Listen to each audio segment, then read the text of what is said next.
Section 1. You will hear a telephone conversation between a woman who wants to attend a cookery class and an official at a tourist information centre. First, you have some time to look at questions 1 to 6.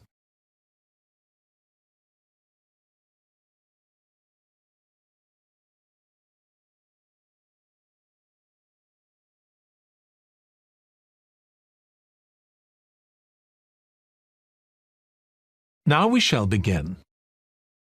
You should answer the questions as you listen because you will not hear the recording a second time.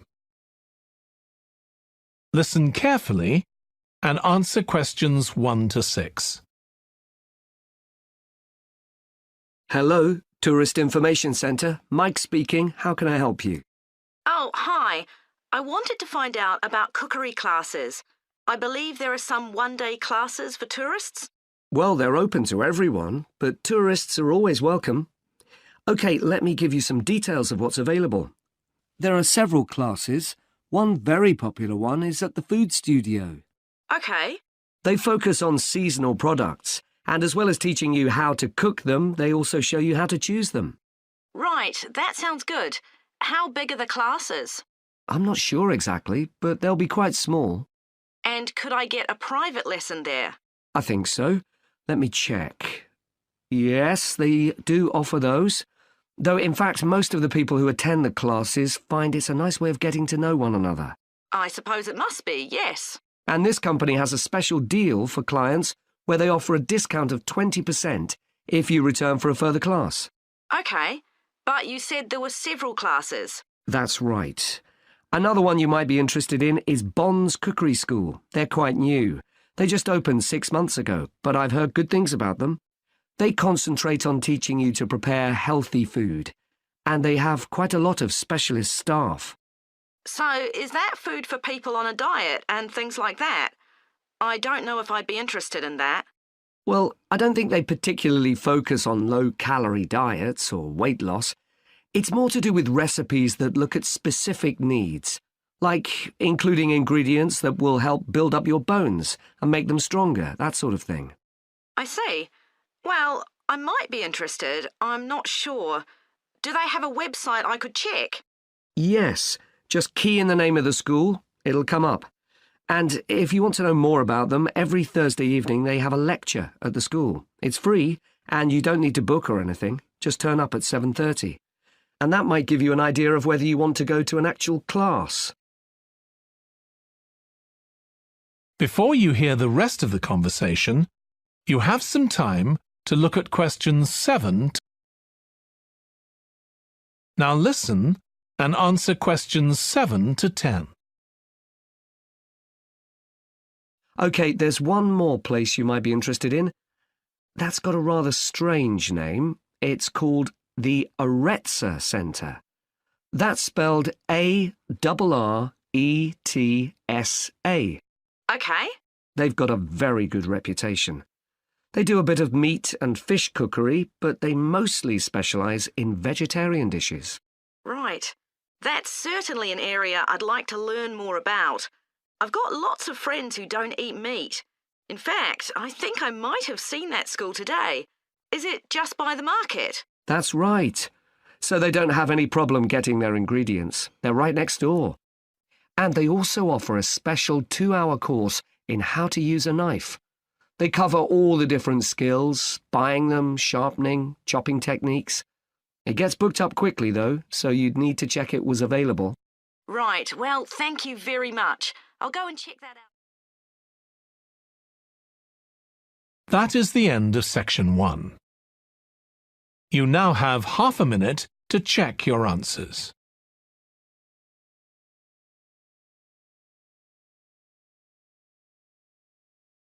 Section 2. You will hear the chairman of the Highways Committee of Granford speaking to members of the public about proposed changes to traffic and parking in the area. First, you have some time to look at questions 11 to 13.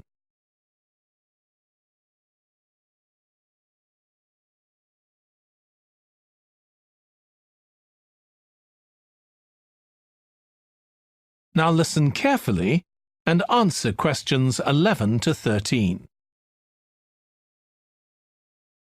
Good evening, everyone. My name's Phil Sutton, and I'm chairman of the Highways Committee. We've called this meeting to inform members of the public about the new regulations for traffic and parking we're proposing for Granford. I'll start by summarising these changes before we open the meeting to questions. So, why do we need to make these changes to traffic systems in Granford? Well, we're very aware that traffic is becoming an increasing problem. It's been especially noticeable with the increase in heavy traffic while they've been building the new hospital. But it's the overall rise in the volume of traffic of all kinds that's concerning us.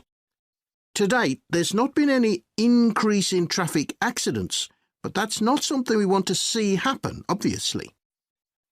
We recently carried out a survey of local residents, and their responses were interesting.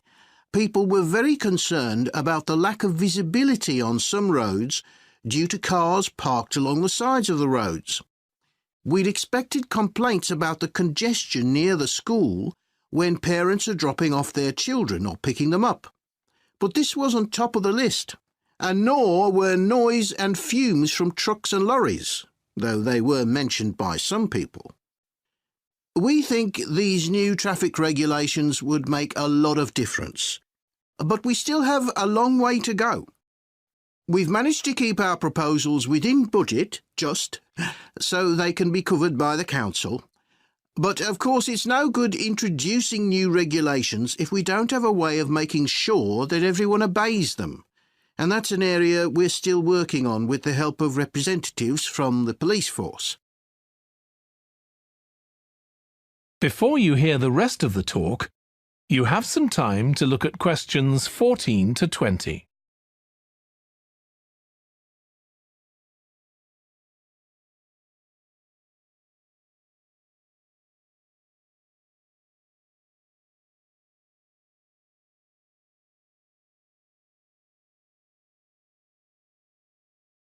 Now listen and answer questions 14 to 20. OK, so this slide shows a map of the central area of Granford with the High Street in the middle and School Road on the right. Now, we already have a set of traffic lights in the High Street at the junction with Station Road, but we're planning to have another set at the other end at the School Road junction to regulate the flow of traffic along the High Street. We've decided we definitely need a pedestrian crossing. We considered putting this on School Road just outside the school, but in the end we decided that could lead to a lot of traffic congestion. So we decided to locate it on the High Street, crossing the road in front of the supermarket. That's a very busy area, so it should help things there. We're proposing some changes to parking. At present, parking isn't allowed on the High Street outside the library, but we're going to change that and allow parking there, but not at the other end of the High Street near School Road. There'll be a new no parking sign on School Road just by the entrance to the school, forbidding parking for 25 metres. This should improve visibility for drivers and pedestrians, especially on the bend just to the north of the school. As far as disabled drivers are concerned, at present they have parking outside the supermarket, but lorries also use those spaces, so we've got 2 new disabled parking spaces on the side road up towards the bank. It's not ideal, but probably better than the present arrangement. We also plan to widen the pavement on School Road. We think we can manage to get an extra half metre on the bend just before you get to the school, on the same side of the road. Finally, we've introduced new restrictions on loading and unloading for the supermarket, so lorries will only be allowed to stop there before 8 a.m. That's the supermarket on School Road. We kept to the existing arrangements with the High Street supermarket. OK, so that's about it. Now, would it That is the end of section 2.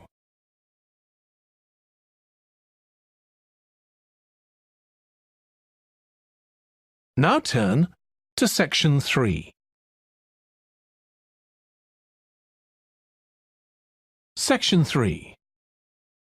You will hear two biology students called Emma and Jack discussing an experiment they are going to do together.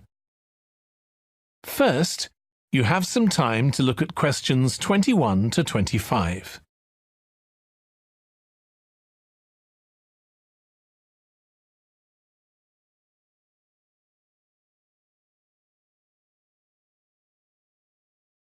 Now listen carefully and answer questions 21 to 25. We've got to choose a topic for our experiment, haven't we, Jack? Were you thinking of something to do with seeds? That's right. I thought we could look at seed germination, how a seed begins to grow. OK. Any particular reason? I know you're hoping to work in plant science eventually. Yeah, but practically everything we do is going to feed into that. No, there's an optional module on seed structure and function in the 3rd year that I might do. So I thought it might be useful for that. If I choose that option, I don't have to do a dissertation module. Good idea. Well, I thought for this experiment, we could look at the relationship between seed size and the way the seeds are planted. So we could plant different sized seeds in different ways and see which grow best. OK. We'd need to allow time for the seeds to come up. That should be fine if we start now. A lot of the other possible experiments need quite a bit longer. So that'd make it a good one to choose. And I don't suppose it'd need much equipment. We're not doing chemical analysis or anything. Though that's not really an issue. We've got plenty of equipment in the laboratory. Yeah, we need to have a word with the tutor if we're going to go ahead with it, though. I'm sure our aim's okay. It's not very ambitious, but the assignment's only 10% of our final mark, isn't it? But we need to be sure we're the only ones doing it. Yeah, it's only 5% actually, but it'd be a bit boring if everyone was doing it. Did you read that book on seed germination on our reading list? The one by Graves? I looked through it for my last experiment, though it wasn't all that relevant there. It would be for this experiment, though. I found it quite hard to follow. Lots about the theory, which I hadn't expected. Yes, I'd been hoping for something more practical. It does include references to the recent findings on genetically modified seeds, though. Yes, that was interesting. I read an article about seed germination by Lee Hall. About seeds that lie in the ground for ages and only germinate after a fire. That's the one. I knew a bit about it already, but not about this research.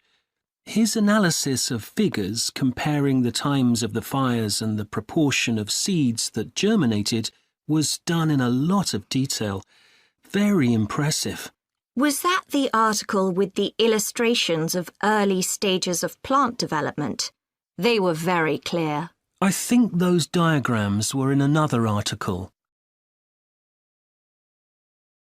Before you hear the rest of the discussion, you have some time to look at questions 26 to 30.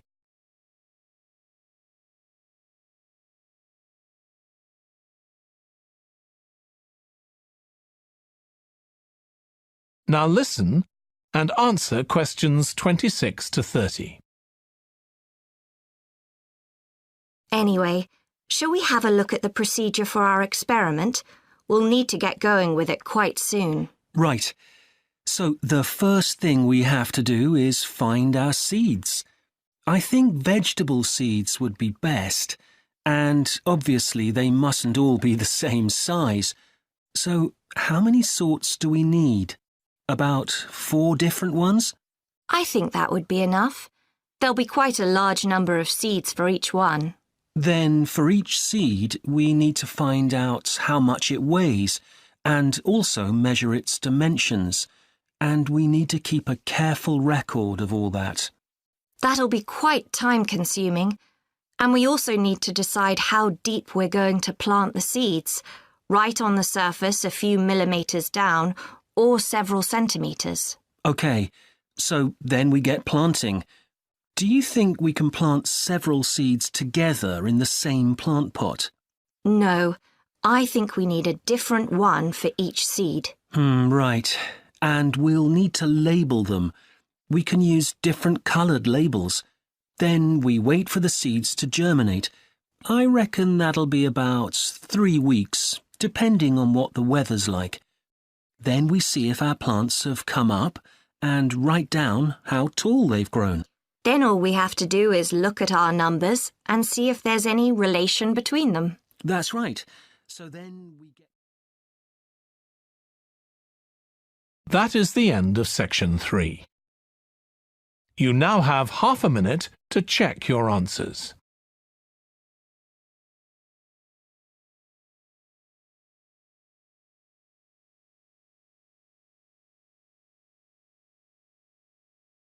Now turn to section 4.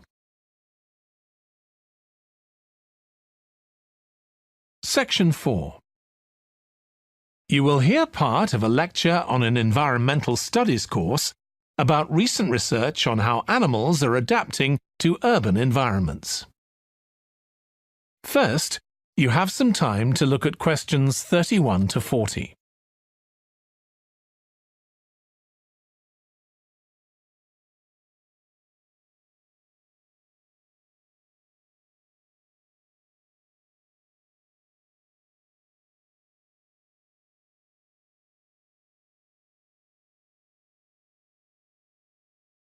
Now listen carefully and answer questions 31 to 40.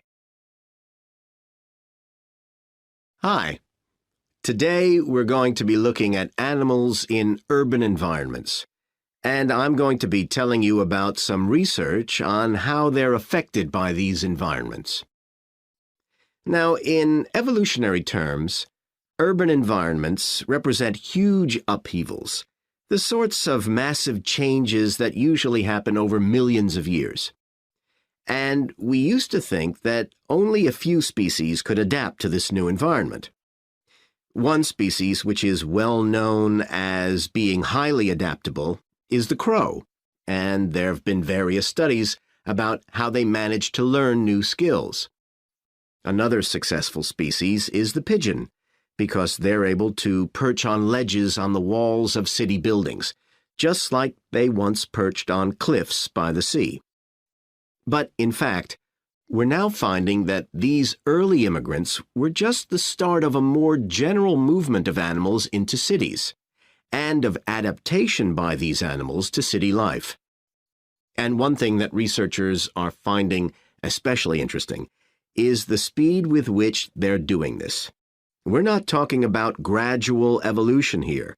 These animals are changing fast. Let me tell you about some of the studies that have been carried out in this area. So, in the University of Minnesota, a biologist called Emily Snellrud and her colleagues looked at specimens of urbanized small mammals such as mice and gophers that had been collected in Minnesota and that are now kept in museums there. And she looked at specimens that had been collected over the last 100 years, which is a very short time in evolutionary terms. And she found that during that time, these small mammals had experienced a jump in brain size when compared to rural mammals. Now, we can't be sure this means they're more intelligent, but since the sizes of other parts of the body didn't change, it does suggest that something cognitive was going on. And Snellrud thinks that this change might reflect the cognitive demands of adjusting to city life, having to look in different places to find food, for example, and coping with a whole new set of dangers. Then over in Germany, at the Max Planck Institute, there's another biologist called Katharina Miranda, who's done some experiments with blackbirds living in urban and rural areas. and she's been looking not at their anatomy, but at their behavior. So, as you might expect, she's found that the urban blackbirds tend to be quite bold. They're prepared to face up to a lot of threats that would frighten away their country counterparts. But there's one type of situation that does seem to frighten the urban blackbirds, and that's anything new, anything they haven't experienced before. And if you think about it, that's quite sensible for a bird living in the city.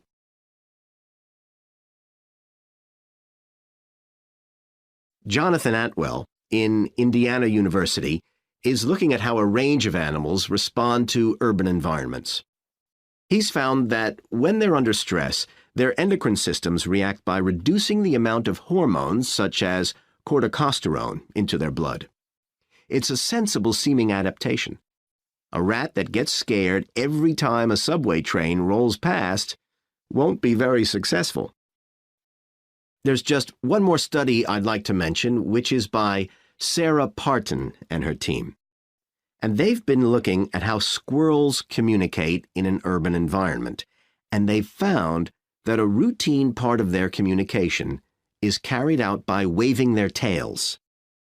You do also see this in the country, but it's much more prevalent in cities, possibly because it's effective in a noisy environment. So, what are the long-term implications of this? One possibility is that we may see completely new species developing in cities. But on the other hand, it's possible that not all of these adaptations will be permanent.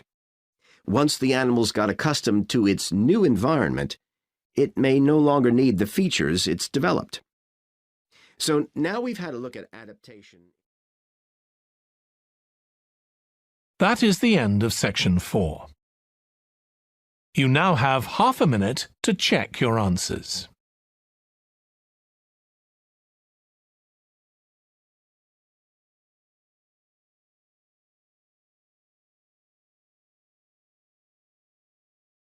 That is the end of the listening test. In the